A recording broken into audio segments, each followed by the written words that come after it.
You really think a doodle's gonna save you, Mr. Price? The prosecutor's voice drips with performative pity, echoing off oak panels and the static hum of fluorescent lights. A ripple of laughter rolls through the courtroom, soft, cruel. Eager to belong to the winning side, you sit chained at the wrist, charcoal smudging your fingertips, the faint tremor of the cuffs making your lines shiver across the paper. The deputy frowns. The judge glances over his glasses. But you keep drawing, because it's safer than speaking. The sketches of the bar that night. Tile floor, beer bottles, the pool table light bleeding green over everything like swamp water. One silhouette lies sprawled, another stands frozen, arm outstretched. And there, in the mirrored wall behind them, a blurred third figure, a ghost nobody wants to talk about. Across the aisle, the victim's family glares. They think they know you, ex-Marine turned mechanic, the guy who snapped. The news called you the Hammer from Harlem. They loved that nickname. It sounded like guilt. Your lawyer, Dana Lee, whispers, "Stop drawing." Malik, you're making the jury nervous. But you don't, because the only thing left that still listens to you is the page. The judge clears his throat. "Mr. Price, do you intend to cooperate today?" You lift your eyes. "Just finishing something, Your Honor." A hush. Even the bailiff hesitates. Outside, thunder grumbles over downtown Atlanta, spring storm brewing. Inside, the air feels tighter than the cuffs. You shade in one final corner of the mirror and set down the pencil. People notice the detail now, the reflection. A shadow in a baseball cap standing exactly where the eyewitness claimed no one else stood. For a second, the prosecutor stumbles mid-sentence. He leans closer, eyes narrowing. "That's quite a memory you've got. You say nothing. Just fold the paper once, edges precise, and slide it toward your attorney." Dana swallows hard. Her voice shakes when she addresses the court. "Your Honor, my client may have something illustrative to submit into evidence." The judge sighs. "We're not turning this into art class, but curiosity wins." He gestures. The bailiff collects the page. People crane their necks as the sketch passes down the aisle like contraband truth. Someone whispers, "Is that a—" And then lightning flashes through the windows, whitewashing the room. For that heartbeat, everyone sees it clearly. 3 men, not 2. When the light fades, the judge blinks uneasy. "We'll recess until after lunch." The gavel cracks. You exhale for the first time in an hour. Chains clink. Cameras click. And while they shuffle you out, you glance back toward the prosecutor. He's still staring at that mirror on the page, jaw tight. People still argue whether justice begins with words or with silence. But sometimes it begins with the sound of graphite scraping paper, because drawing doesn't lie, even when people do. The rain starts before the van even leaves the courthouse. Thick drops drum against the roof as you stare out the narrow window, watching gray Atlanta blur past. Streetlights smear into gold lines across the glass, like the lines in your sketchbook, the only place your story still makes sense. The guards think you're calm because you're guilty.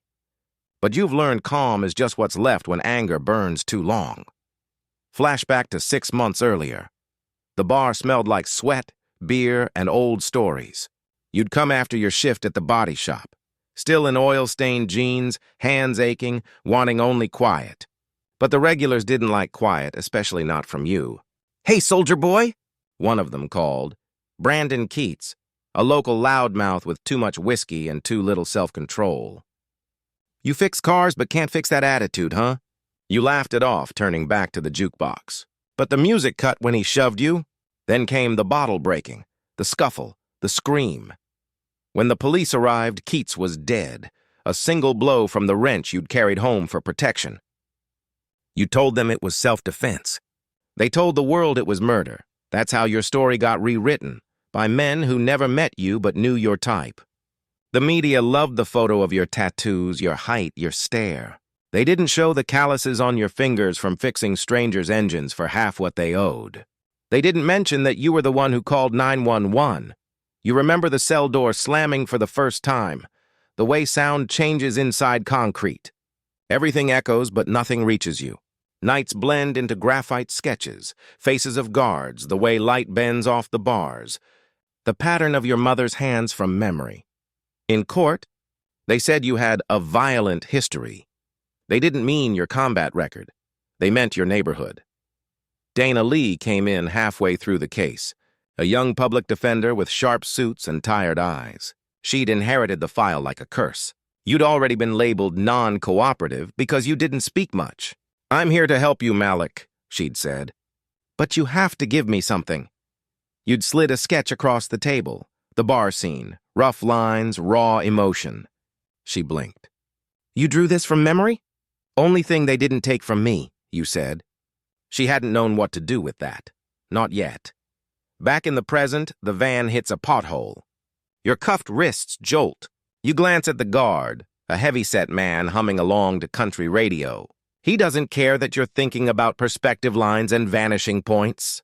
That's how you stay sane, by drawing the space around you smaller, more controllable, one frame at a time. At the detention center, they process you again. The same questions, the same tone. "Any changes to next of kin?" "No," you answer. "Occupation?" You hesitate. "Artist," you say finally. The clerk snorts. "Good luck painting your way out of this." That night in your cell, you open your sketch pad again. Rain taps the window slit, slow and rhythmic. You start with the bar's ceiling fan, then the mirror behind the counter. You draw the reflection again, clearer this time. A man in a baseball cap, face turned just enough to catch the neon light. You stop. That light didn't come from the bar. It came from the alley, meaning the man wasn't standing inside at all. He was outside, looking in, watching. You underline the shadow, then write one word beneath it. Witness. Somewhere in the distance, a door slams. The lights flicker. You flip the page over and begin sketching again. This time not from memory, but from suspicion. People still argue whether truth hides in words or in silence. But sometimes it hides in the spaces between lines, waiting for someone patient enough to trace it. 3 days later, Dana Lee sits across from you in the narrow visitor room, suit pressed, expression unraveling. The buzzing fluorescent light above flickers like a nervous heartbeat. She drops a thick folder onto the metal table. "They want a plea deal." You raise an eyebrow. "How generous. 15 years, she says. "You'd be out in 10 with good behavior." You stare at her, the hum of the ceiling light filling the silence. "For defending myself?" She exhales, eyes darting toward the security camera in the corner. "Malik, this county's conviction rate is near 90%. The DA's building his career on this case. They've got a bar full of witnesses who were drunk," you interrupt. "And one who isn't," she adds. "A guy named Curtis Doyle. He said he saw you hit Keats even after he fell." You lean back, the cuffs rattling softly. "Curtis Doyle," you repeat, testing the name like a bad taste. "Tall, wears a cap?" She blinks. "How do you know that?" You tap the edge of your sketchbook. "Because he was outside." Her brows furrow. "Outside what?" "The window." The mirror behind the counter caught his reflection. He wasn't inside the bar when it happened. Dana looks at you as though you've started speaking a foreign language. "You're telling me you can identify an eyewitness from a reflection you drew?" "I'm telling you," you say slowly. "The reflection's wrong in their story." She flips through your sketches, each one precise. Meticulous, the perspective of someone who studied more than cars and angles. Her tone softens. "You used to study art?" You almost smile. "Before Afghanistan. My mom said drawing kept me out of fights. Guess she was half right." Dana chuckles despite herself. Then her eyes linger on one page. "Your latest piece." The man in the cap. The glint of neon from the alley. "Malik, how do you remember details like this?" "Because when I fight for my life," you say quietly, "I remember everything." There's a pause. Not disbelief, but recalibration. A seed of doubt takes root in her expression. "If what you're saying is true, we could challenge Doyle's testimony." You nod. "If he's even real." That night, Dana drives home through the rain, replaying your words. At a red light, she calls her intern. "Run a background check on Curtis Doyle. Prior addresses, arrests, employment, everything." She doesn't know it yet. But this is the first time she's fighting with you, not for you. Meanwhile, back in your cell, A guard tosses you mail. One envelope, no return address. Inside is a torn newspaper clipping. Local mechanic claims self-defense in bar killing. Prosecutor calls it calculated rage. You flip it over. On the back, someone has scrawled in pencil, "Be careful who you draw, brother. Some ghosts still breathe." Your pulse spikes. You look toward the hallway. Just the usual shuffle of boots and voices. Who sent this? A warning? A threat? You hide the note under your mattress. Sleep doesn't come easy. The thunder outside rolls like an argument between gods. You stare at the ceiling and think of your mother's voice. Malik, don't ever stop using your gift. Even if the world chains your hands, your eyes stay free. You don't know it yet, but those words will save your life. The next morning, Dana bursts into the holding cell, rain dripping off her coat.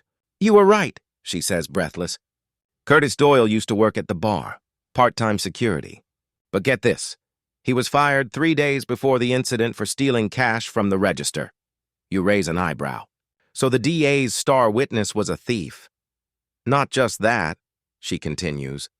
He disappeared after giving his statement. No address, no contact. The prosecution claims he's unavailable. You feel something stir. Not hope yet, but traction. Then they can't use him? She shakes her head. They already have. His testimony's on record from a pretrial deposition. Without him here to cross-examine, the judge can let it stand. So they get his words, you murmur, but not his face. Exactly. You glance at your sketchbook. Then maybe we'll give them his face. Dana studies you.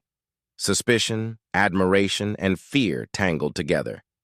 Malik, what are you planning? You open to a fresh page. You said they want evidence. I'll give them something better. Perspective. Her voice drops. You think the court's going to take a drawing seriously? Not yet, you reply. But they'll look. And once they look, they'll start to see. You start to draw, slowly, carefully, the shape of a man lit by alley light, standing where no one's supposed to stand. Each stroke whispers something they missed. Each line feels like taking back 1 inch of truth. Some say justice is blind. But the real problem is simpler. Sometimes it just refuses to look. The pencil moves like it knows where it's going, faster than your thoughts, steadier than your heartbeat. You sketch until the sound of graphite feels louder than the world outside your bars. Every stroke adds something new. The neon sign's reflection bending on the glass. The exact angle of the alley's lamplight. The empty space where Curtis Doyle stood. By dawn, your drawing isn't just art, it's evidence. 2 floors above, the guards swap shifts. Their radios crackle with stale jokes about the artist in cell 4B. They don't notice Dana Lee standing outside the warden's office. Her knuckles white around a file folder. I'm requesting access to Mr. Price's personal property, she says firmly. His drawings could be crucial to his defense. The warden frowns. We're not running an art exhibit, counselor. He's got sketch privileges as therapy, not as... They're not therapy, she cuts in. They're testimony. Her tone makes him pause. For the first time, someone's taking Malik's art seriously. In your cell, you shade the corner of the mirror one last time, then freeze. There, near the edge, something small, something you'd missed before. The victim's phone lying near his body in the reflection, but its face up, glowing. A lock screen. The timestamp reads 10:42 p.m. Except the official police report said the bar's security footage ended at 10:30. You lean back slowly. That means someone deleted 12 minutes of video after the fight. Which means someone stayed behind. You grab another page, start tracing the timeline. The fan's shadow. The clock. The phone's light. You circle it all in pencil. A pattern emerges like a ghost forming through fog. Then the cell door clangs open. Price! Visitor! You look up startled. It's too early for Dana. The guard gestures. Come on! You got someone new? The visitation room smells of disinfectant and burnt coffee. A tall man in plain clothes sits waiting, a badge half hidden under his jacket. Agent Whitaker, Georgia Bureau of Investigation. His tone's polite, but his eyes scan you like a file. I'm told you've been drawing crime scenes, he says. Mind if I take a look? You study him carefully. You work for the prosecution? No, he says. I was part of the initial investigation, before they took it federal. You slide one drawing forward. His gaze sharpens. That's accurate, he mutters. Down to the millimeter. You say you drew this from memory? Memory doesn't lie if you look hard enough, you reply. He nods slowly. You noticed the phone, didn't you? You stay silent, but your eyes give it away. Whitaker sighs. That detail wasn't in the released report. Means someone leaked evidence to you, or you saw something we missed. I didn't see everything, you say quietly. Just enough to know something's off. He slips a card onto the table. If you find anything else and anything at all, you reach out. Some of us still care about the truth. Then he's gone, leaving a silence thick enough to draw on. Later that night, Dana returns, eyes lit with restless energy. Malik, I checked the old bar security system. You're right, the footage cuts at 10:30, but there's a missing backup drive that should have synced to the cloud. You smirk faintly. Convenient. Too convenient, she agrees. If we can prove evidence tampering, the judge might reopen discovery. You glance at your sketch. Then I'll give them a reason to. You add one final detail, the phone's glow casting a faint shadow that points toward the back door. Dana watches the drawing unfold like a confession in real time. How do you see this stuff? She whispers. You shrug. When the world calls you guilty, you learn to study every frame before they use it against you.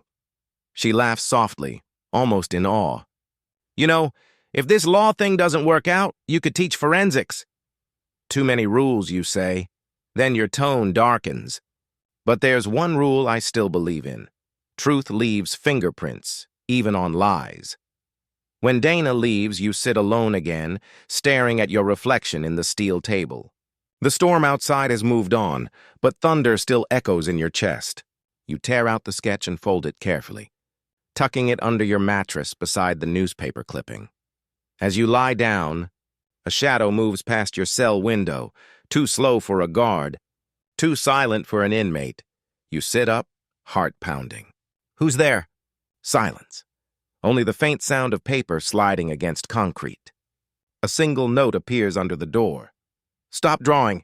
You stare at it. The graphite from your own hands smudging the word. Some secrets don't stay buried because of guilt. They stay buried because truth draws too much light. The next morning, the note is gone. So is your sketch. The guards claim they didn't see anything, but the way they avoid your eyes says otherwise. You feel the shift, small, invisible, like a current under calm water. Someone knows your drawing threatens more than their story. Breakfast passes untouched. The chatter in the cell block dulls to a low hum. You stare at the wall, memorizing each crack. It's not paranoia if they really are watching. When Dana arrives for her scheduled visit, you're not surprised she's been delayed. You are surprised by how pale she looks when she finally sits down. They transferred your sketches, she says in a low voice. Without my authorization. You lean forward. Where? The evidence locker. Federal custody now. You laugh once. Bitter hollow. Evidence. They called it graffiti a week ago. They changed the classification overnight, she replies. Someone high up must have intervened. Her eyes flicker toward the surveillance camera in the corner. Don't say anything sensitive in here. Just nod if you understand. You nod. She slides a folded note across the table, disguised as a legal brief. Inside, a single printed photo, a screenshot from your missing sketch. The phone's glow, the timestamp, and, barely visible, a blurred silhouette reflected in the bar mirror, a shape that doesn't belong to you. That night, you can't sleep. You pull the thin blanket over your head, shielding yourself from the hallway light. You replay the image again and again in your mind, the reflection, the angle, the tilt of the shoulder. It's familiar, but from where? Then it hits you. 2 weeks before the fight, you saw that same figure, same posture, standing outside your gym, watching through the glass as you trained. You thought he was press. Or a fan. You sit up sharply. He wasn't either. You whisper to yourself, Curtis Doyle wasn't the target. Days pass. You draw again. Smaller sketches this time, subtle, hidden in letters and margins. Each one a puzzle piece, a corner of a mirror, a half-seen face, a shadow bending wrong. Agent Whitaker returns under the guise of a routine interview. His voice low, deliberate. Your lawyer's good. he says. But she's about to step into something she doesn't understand. You narrow your eyes. What do you mean? He glances toward the guards. The man in your sketch, the reflection, is a federal contractor. Name sealed under a witness protection deal tied to an old corruption case. You feel the blood drain from your face. He was there the night of the murder? Whitaker nods grimly. And if your drawing proves that, every case he's ever touched could unravel. You exhale slowly. So they buried me to bury him. He doesn't confirm. He doesn't have to. Later in your cell, you sit cross-legged on the floor and pull out your last pencil stub. Every word you've spoken, every frame you've seen, you compress it into one final drawing. This one isn't the bar. It's the courtroom. You, sitting at the defense table. Dana standing. The judge poised mid-sentence. And behind her bench, faint, ghost-like, the reflection of that same man. Watching. You call it the witness. When you finish, you hide it in your Bible. Between Exodus and Revelation. A week later, the trial resumes. The prosecution presents new evidence. A cleaned-up video clip showing only the fight, cut to end right before the timestamp you'd drawn. The jury looks uneasy. Dana rises slowly. Your Honor, before I cross-examine, I have a visual aid the defendant created during confinement. The prosecutor scoffs. We're not here for art class, but the judge, an older black woman with eyes that miss nothing, gestures. Let's see it. Dana places the witness on the stand. The courtroom falls silent. At first, it's just a drawing. Grayscale lines, simple, clean. Then people start noticing. The judge leans forward. Wait, because in the sketch's reflection, drawn barely visible behind the bench, is a man's outline wearing the same badge lanyard the federal investigator wore in real life. Same posture, same watch, and there's a detail none of the case photos ever showed, a small tattoo near the wrist. The bailiff gasps. Judge, that's in the original bar footage metadata. Someone flagged it months ago. The prosecutor's face drains of color. The courtroom erupts. Through the noise, you sit still, watching the chaos unfold like a slow-motion replay. You don't need to speak. Your drawing already has. The judge bangs her gavel. Recess. Now. As the guards escort you out, Dana whispers, You didn't just defend yourself, Malik. You painted the truth into existence. You smile faintly. They framed me with a story. I just framed them back. But when you glance up toward the courtroom gallery, one man is already gone. The one whose wrist tattoo betrayed him, and you know this isn't over yet.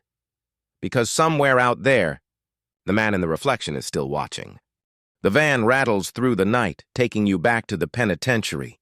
Rain streaks across the barred windows like tears that know how to hide. You stare at your reflection in the glass, half man, half ghost, and wonder if freedom is really closer, or if you've just stepped into a deeper trap. At the next light, the driver glances at the mirror. His eyes don't meet yours. You made enemies, Price, he mutters. Big ones. The van jerks left, not the usual route. You tense. Where are we going? He doesn't answer. Then the engine dies. The lights cut out. For a heartbeat, the world is silent except for the hiss of rain. Then, the back door clangs open.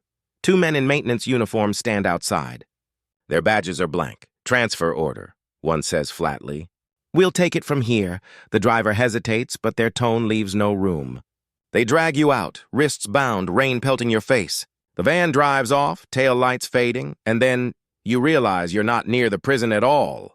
You're on a service road behind the courthouse. The taller man pulls a knife. You should have kept drawing portraits, not proof. A shout breaks through the storm. Tires screech. A car door slams. Federal Agent Whitaker, drop it! The two men freeze, their blades glinting in the lightning. You duck as gunfire cracks the night. Two flashes, then silence. One body drops, the other runs. Whitaker rushes to you, breathless. You all right? You nod shakily. They weren't correctional officers. No, he says grimly. They were contractors. Same security company tied to our mystery witness. Someone tried to erase you before tomorrow's hearing. He cuts your cuffs and tosses you a rain jacket. Come on, we need to move. They take you to a safe house, a dimly lit motel room that smells of coffee and cigarette smoke. Dana's already there, pacing. She rushes to you. Malik! They said you vanished mid-transfer. I almost did. You sit down, wrists sore. Guess my art career's officially controversial. Whitaker sets down a folder. I pulled the metadata off the backup footage. You were right about the phone's timestamp. And get this, the bar's owner was paid a cleanup fee by a private security firm, the same one that employs the man in your sketch. Dana frowns. So they deleted the 12 minutes to hide him. Exactly. He killed Curtis Doyle, not Malik. The words hang heavy in the air. Whitaker slides you a photo. It's the same man, only older, cleaner cut, now in a suit standing beside a U.S. senator.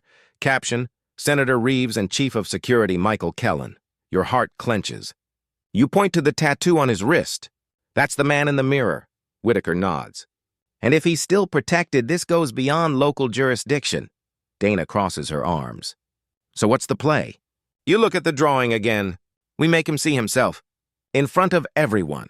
Next morning, the courthouse is a fortress. Reporters swarm the steps, cameras flashing as you're escorted inside. They're calling it the sketch trial. Dana whispers, "Are you sure about this?" You nod. People believe pictures more than words. Let's give them one they can't unsee.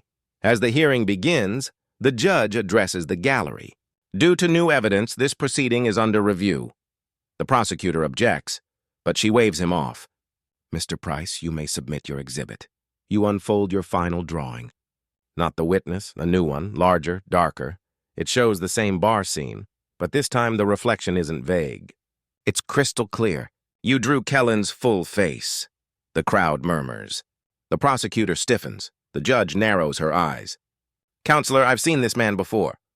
Dana steps forward. So has half this room, Your Honor. His name is Michael Kellen, currently employed as Chief of Security for Senator Reeves. Gasps ripple through the courtroom. Cameras flash like lightning, and then, from the back of the room, a deep voice says, "That's enough! You turn!" Kellen himself stands there in a dark suit, jaw tight. His eyes lock onto yours. "Impressive art, Price," he says quietly. "But art isn't evidence." You smile faintly. "It is when the original photo shows your reflection in the murder scene." Dana cues the projector. On screen, the full backup footage plays, restored from the cloud, with timestamp and reflection intact. The room goes dead silent. Kellen's face flickers on screen, knife in hand, wiping blood from his wrist tattoo. Whitaker steps forward, badge raised. "Michael Kellen, you're under arrest for the murder of Curtis Doyle and obstruction of justice." The judge's gavel cracks like thunder. Case reopened. Defendant Malik Price, released pending full review. You close your eyes. For the first time in months, you breathe without the weight of walls pressing back. Dana touches your arm. You did it. You shake your head. No, the truth did. But deep inside you know, in this country, truth doesn't walk free without witnesses willing to draw it into view. As you step outside, rain begins to fall again. Reporters swarm. Cameras flash, and through the crowd, a single man in a hood watches silently before disappearing into the mist. You know that walk. The reflection isn't over. The world moves in slow motion that night. Freedom feels like a rumor, a soft whisper you're scared to believe. You're sitting on the courthouse steps long after everyone's gone. The rain stopped hours ago, but the concrete is still slick, reflecting the halo of streetlights like ghosts of every question still unanswered. Dana hands you a styrofoam cup of coffee. "You sure you don't want to come with us to the safe house?" You shake your head. "I've been caged enough. I just need air." She hesitates, then nods. "Don't disappear, Malik." As her car pulls away, you spot it. Across the street, a parked sedan with tinted windows. The same one from the service road. Engine idling, faint glow of a cigarette inside. You stare at it for a long moment before whispering, "Still watching, huh?" The cigarette tip flares once, then the engine dies. The car drives off without a sound. Back inside your apartment, the one you barely recognize after being gone for almost a year, you notice something odd. Your art supplies are gone from the table. Only one thing remains. A blank sketchbook and a note written in perfect block letters. Beautiful work. Wrong signature. You read it twice. Your stomach drops. Someone else knows the truth. Someone who doesn't want it finished. The next day, headlines explode across the country. Senator's security chief arrested in bar homicide cover-up. Sketch artist clears own name after months in jail. But while the public cheers the artist who outsmarted the system, something inside you won't rest. Because one detail never sat right. The reflection in your drawing. The man's watch had the wrong time. You replay the video on a loaned tablet, scrubbing frame by frame. The timestamp matches, but the lighting doesn't. There's a shadow moving behind Kellen, one that shouldn't exist. Someone else was there. You grab your pencil, start sketching the still. Lines turn into shapes. Shapes turn into a second silhouette. Shorter, broader shoulders. A woman's outline, hair tied back. You freeze. Because you've seen that silhouette before, in a framed photo on Dana's desk. 2 days later, the district attorney calls a press conference. Dana stands beside him, her posture sharp, her voice steady. She recounts your case, your evidence, the hero narrative the world wants to hear. But as you watch from the back of the crowd, you catch something. The flicker of her hand. She's wearing a watch, the same model, the same brand. And suddenly, every late-night strategy session, every time she insisted on keeping the sketchbook in her bag, every accidental coffee spill on your notes, it all snaps into focus. You whisper under your breath. She planted the footage. The crowd claps. Cameras flash. Dana smiles, perfectly rehearsed. But when she steps away from the podium, her eyes meet yours. For a second, that smile falters. You see it. She knows you know. That night, she shows up at your door. No knock, no warning. Just her voice, soft, almost tired. Can I come in? You nod slowly. You already did once. She sighs. You figured it out. Yeah. The reflection wasn't his.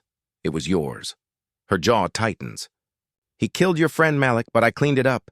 I had to make sure it stuck. Kellen was going to walk. No witness, no evidence, no justice. So you became both. She doesn't deny it.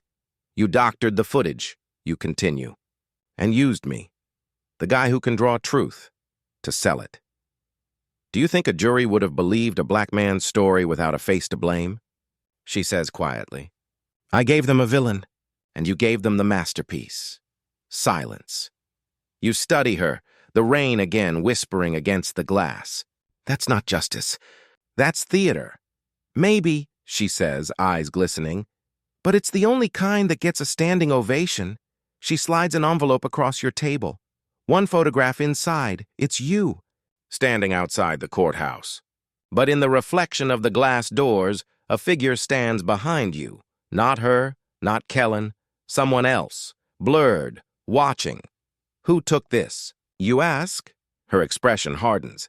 Whoever's cleaning up the mess I didn't finish. She turns to leave. If I were you, I'd start drawing again. Fast. The door closes softly, leaving the faint scent of rain and betrayal. You stare at the blank page in front of you, pencil trembling. For the first time, you realize the case isn't over. It never was. Outside, sirens fade into the night. The city sleeps, but its lies stay awake. And as you begin sketching the blurred figure from the photo, one thought echoes louder than the rain. Every truth has a shadow. The pencil moves like it has its own heartbeat. Each stroke cuts deeper into the paper. Darker lines, heavier shadows, the ghost of a man emerging from blur. You can feel it this time. Not just drawing what you saw, but why. The reflection from the courthouse photo takes form. Broad shoulders, clean fade haircut, tailored suit, earpiece. A government man. And suddenly you understand. This isn't just one man's crime. It's a system signature. Morning light slides through your blinds. You haven't slept. The sketch lies finished on the table, a mirror image of the figure from Dana's photograph. You place it beside the earlier drawing of Kellen, and together they tell a story, the killer and the watcher who let it happen. When the knock comes, it's soft. You already know it's her. Dana steps in, trench coat over her arm, expression unreadable. They transferred Kellen to federal holding. He's not talking, you nod. He doesn't have to. The man behind him already did. You slide the new sketch across the table. She looks down and freezes. Where did you— Your photo, you interrupt. He's in the reflection. You didn't notice? Her eyes darken. Malik, this could get you killed. Or it could get us both free. That afternoon, you walk into the federal building together. The air smells of disinfectant and nerves. Every step echoes like a countdown. The receptionist glances up. Appointment? Dana flashes her badge. Agent Dana Morgan, Internal Affairs. We have evidence for the deputy director. You add quietly, and it's time someone saw the whole picture. She hesitates, then lets you through. Inside the conference room, the man from your drawing sits at the table. Immaculate suit, steel gray eyes. He smiles without warmth. Mr. Price, Ms. Morgan, you've caused quite a stir. You set your sketchbook down. You already know why we're here. He flips it open, studies the drawing. Remarkable accuracy. You should be selling portraits, not conspiracies. Dana leans forward. We traced the payment routing. You authorized the cleanup at the bar. The timestamp was yours. His smile fades just a little. You're reaching. Then explain this, you say, sliding the restored video forward on your tablet. Watch the mirror behind Kellen. You'll see your reflection walk past before the stabbing, meaning you were already there supervising. He watches. The muscles in his jaw tighten. You can't prove intent, Dana crosses her arms. Maybe not. But obstruction of justice? Tampering with federal evidence? We'll see. The silence that follows is heavy, the kind that decides futures. He finally exhales. You don't understand the scale, Price. You think this was about one murder? This was containment. That bar was a drop point. Your friend was collateral. You feel your chest tighten. Collateral has a name. Curtis Doyle, he stands. Names don't matter when cameras do. Then I'll make sure the whole world sees, you reply softly. For the first time, his eyes flicker with uncertainty. You wouldn't? I already did, you whisper. Behind him, the screen on the wall lights up. Live feed from an encrypted channel. Whitaker's voice comes through. We're rolling. Everything's being recorded, the man freezes.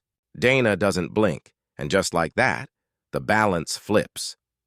Weeks later, the news cycle has moved on.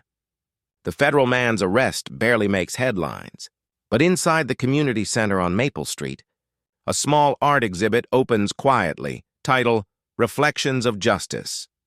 Children walk between easels showing scenes of truth and silence, a courtroom sketch, a bar mirror, a blank face with the words, still watching beneath. You stand near the back, hands in your pockets, letting them look. Dana joins you. No badge today, just a person. You ever gonna draw something peaceful? She asks gently. Maybe, you say, smiling faintly. Once the world looks less guilty, she laughs softly. You really think art can change anything? You turn to her, voice quiet but certain. Art doesn't change people. It reminds them they still can. As the evening winds down, you pack your sketchbook. One page flutters open. The original drawing that started it all. You pause, staring at your own signature below it. Then you write something new beneath. For Curtis. The man who saw what truth looked like, even when no one else would. The gallery lights dim. The last visitors leave. Outside, the city hums. Same sirens, same rain, same shadows. But this time, you don't flinch. You step into the streetlight's glow. Head high, the air cool and alive. For once, the reflection looking back at you isn't an accusation. It's peace. Because sometimes, justice doesn't roar in courtrooms. Sometimes, it sketches itself quietly, in graphite, in truth. In the eyes of a man who refused to look away. And though the world still argues what really happened that night, one thing is certain. You can silence a man, but not the image of what he stood for. The rain starts again, gentle, almost forgiving, fade to black.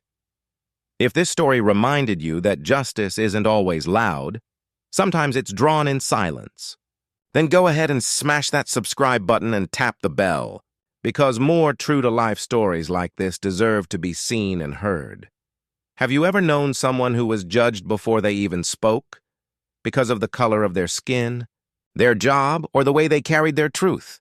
Tell us their story down in the comments. Your experience might inspire our next viral tale of courage and redemption.